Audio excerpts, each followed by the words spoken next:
Alam people, nandito tayo ngayon sa ating maywagang kalabaw. Kasi iniram natin ito. Ito po iniram ko muna. Galing po kalatan ng kalabaw ito sa tabindaan. Kaya iniram ko muna.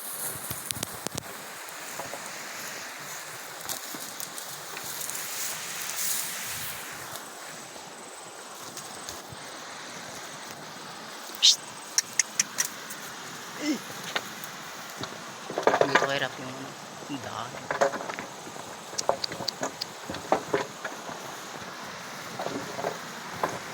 Butas po tayo ng kalabaw. Yung aking servisyo. Ayun. Iniram ko yung yung kalabaw sa kapan para ating service papunta tayo ng gulo. Ito na dito ko yung maglalakad.